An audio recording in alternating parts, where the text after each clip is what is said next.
Dear traders, welcome back to your own channel target bullseye. तो चलिए ज़्यादा time आज वेस्ट ना करते हुए सीधा चलते हैं हम चार्ट की तरफ और वहीं देखते हैं कि हम कौन से शेयर के ऊपर आज डिस्कशन करने वाले हैं। जी हाँ, बाटा। बाटा जो हम सब ने अपने स्कूल के टाइम में यूज़ किया हुआ है, उसके जूते हमने पहने हैं और जो अपने सेक्टर की दिग्गज कंपनी है जिसने मार्केट में अपना पकड़ बनाए रखा हुआ है बहुत पहले से। और जैसा कि आप देख सकते हो, मैंने यहाँ पे वीकली चार्ट लगाया है। यहाँ पे हर एक कैंडल आपको 1 वीक रिप्रेजेंट करता है। तो जैसा आप देख सकते हैं, ये शेयर काफ़ी टाइम से ये नीचे को आ रहा है। अब अगर हम इसमें देखें तो MACD ने यहाँ पे बहुत पहले ही क्रॉसओवर दे दिया था। ये हम 1 वीक के बेसिस पे बात कर रहे हैं। बाकी यहाँ आप अगर देखोगे तो वॉल्यूम में भी काफ़ी लोगों ने प्रॉफिट बुक कर लिया है। बाकी अगर हम इसके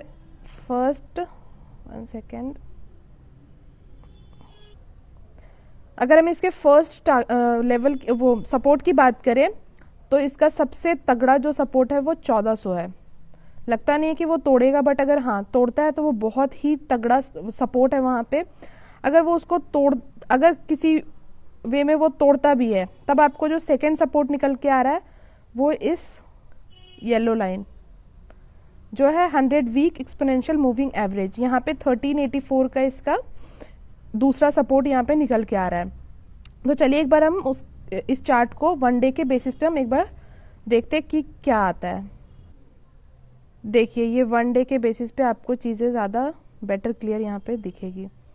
अब देखिए, ये शेयर आपको 1438 पे आपको दिख रहा है, बट इसका जो फर्स्ट सपोर्ट जो मैं आपको वीकली बेसिस पे भी बता रही थी 1400 है। ये बहुत तगड़ा सपोर्ट है इसका।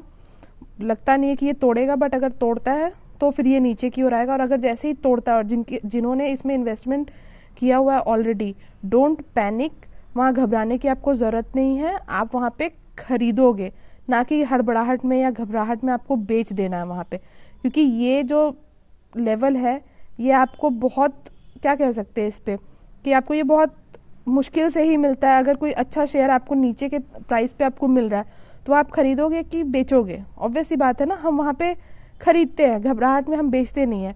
तो अगर किसी के पास होल्डिंग है इसकी और आपको लगता है कि ये लेवल और नीचे आ रहा है तो डोंट पैनिक, हड़बड़ाहट में आप प्लीज़ बेचे मत।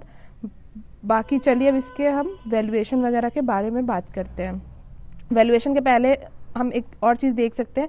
यहाँ MACD भी आप देख रहे हो, यहाँ पे थोड़ा बियरिश मोड में आया हुआ है। तो चलिए अब हम एक बार वैल्यूएशन के ऊपर, वैल्यूएशन से पहले हम एक बार पिवट पॉइंट के बेसिस पे इसके सपोर्ट एंड रेजिस्टेंस देख लेते हैं। वहाँ हमने EMA के बेसिस पे हमने देखा था, एक्सपोनेंशियल मूविंग एवरेज के बेसिस पे हमने वहाँ पे सपोर्ट एंड रेजिस्टेंस देखा था।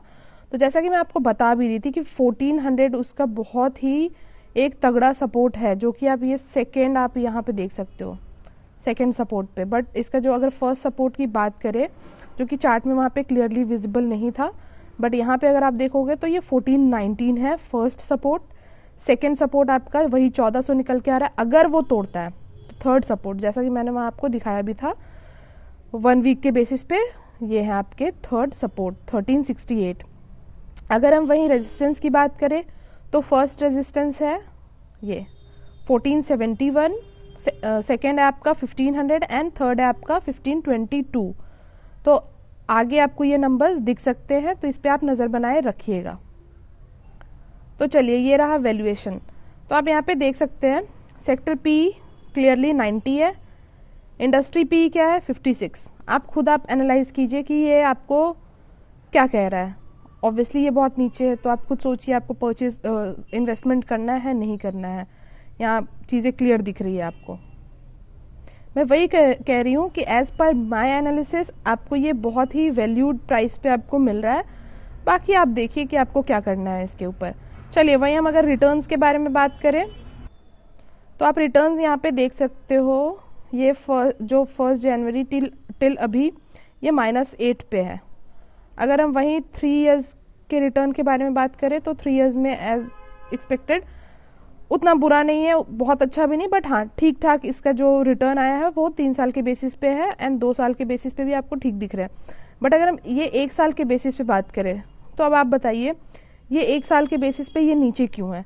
क्योंकि लास्ट ईयर जो कोविड हुआ था उस टाइम आपको भी पता है कि स्कूल्स खुले नहीं थे, जो ऑफिसेज थे वो बंद हो गए थे, इनके जितने भी शूज हैं, जो भी बिजनेस है, कारोबार कुछ भी नहीं हुआ। अब अभी धीरे धीरे जाकर के चीजें थोड़ी बहुत खुली हैं, स्कूल्स खुले हैं, ऑफिसेज थोड़े बहुत खुले हैं, तो इनका जो अभी आप 6 मंथ पे आप देख सकते हो कि थोड़ी बहुत जो प्रॉफिट हुई है इसी के बेसिस पे हुई है। बाकी अभी भी यहाँ पे डर लगा हुआ है कि क्या पता कहीं दूसरा लॉकडाउन ना हो जाए मुंबई में। जैसा आप देख सकते हो कि मुंबई में अभी केसेस वापस से बढ़ रहे हैं एंड बाकी दूसरे स्टेट में भी वही सारी चीजें हो रही है। तो वहां तो वही है ना कि अब जहां पे आपके केसेस बढ़ रहे हैं फिर स्कूल बंद हो जाएंगे, कॉलेजेस बंद हो जाएंगे। कॉलेजेस तो खुले भी नहीं है मुंबई में स्टिल। तो वही है कि आपको रिटर्न आप कैसे एक्सपेक्ट कर सकते हो। वही हम अगर 1 मंथ के बेसिस पे बात करें तो आपको ये देखिए, ये शेयर आपको अच्छे प्राइस पे मिल रहा है, ये काफी नीचे आया हुआ है। तो अगर आप यहाँ पे नजर बनाए रखते तो आपको एक अच्छे प्राइस पे ये मिल सकता है। बस यही है कि जिनके पास होल्डिंग है उनको घबराने की जरूरत नहीं है। अगर ये नीचे आता है तो आप थोड़े बहुत और चाहें तो आप ले सकते हैं, नहीं तो घबराइए मत। बाकी जो जिनको फ्रेश इन्वेस्टमेंट करना है उनके लिए ये प्राइस बहुत अच्छा है। आप यहाँ पे नजर बनाए रखिए और आगे अपने हिसाब से आप धीरे धीरे इन्वेस्टमेंट करते रहिए। चलिए अगर वहीं हम इसके शेयर होल्डिंग पैटर्न के बारे में बात करें, आप देख सकते हैं प्रमोटर्स के पास जो होल्डिंग है वो एक कांस्टेंट होते हुए हर क्वार्टर में आपको कांस्टेंट दिखेगा। प्लेज नहीं है इस कंपनी के पास, दैट मीन्स ये बहुत अच्छी बात है कि किसी कंपनी के ऊपर प्लेज नहीं है। अगर हम FII की बात करें, उन्होंने अपने थोड़े जो इन्वेस्टमेंट था उन्होंने थोड़ा कट डाउन किया है इसको क्वार्टरली बेसिस पे। अभी 4.69 हो गया आपको सितंबर 20 में। अगर वहीं टोटल DII की बात करें, उन्होंने थोड़ी अपनी होल्डिंग जो है वो बढ़ाई है यहाँ पर। वहीं फाइनेंशियल इंस्टीट्यूशन की भी बात करें, उनके पास तो ज्यादा कुछ ना पहले था ना अभी है, तो उस पर कुछ बात करने की जरूरत नहीं है। बाकी अगर हम वहीं म्यूचुअल फंड के बारे में बात करें एंड इंश्योरेंस कंपनीज की बात करें तो उन्होंने भी थोड़ी अपनी बढ़ाई है इंश्योरेंस कंपनीज ने, एंड अगेन म्यूचुअल फंड ने भी अपनी यहाँ पे होल्डिंग्स बढ़ाई है। तो अगर बड़े लोग इसमें इन्वेस्टमेंट कर रहे हैं तो उनको भी पता है कि हो सकता है आगे जाकर के ये शेयर, क्योंकि चीजें अब ठीक होगी इन फ्यूचर, स्कूल्स खुलेंगे, कॉलेजेस खुलेंगे, ऑफिसेज खुलेगी, तो इनकी जो बिजनेस है वो भी वापस से पुराने तरीके से वापस से बढ़ना स्टार्ट होगा। तो शायद इनकी जो इन्वेस्टमेंट है वो जो शेयर होल्डिंग है वो ये लोग भी खुद भी बढ़ाएंगे। तो देखते हैं आगे फ्यूचर में क्या होता है। अगर हम वही एनालिस्ट्स की बात करें तो आप देख सकते हैं कि जो ऊपर से जितना करेक्शन होना था वो हो चुका है, नीचे भी जितना गिरना था वो गिर चुका है।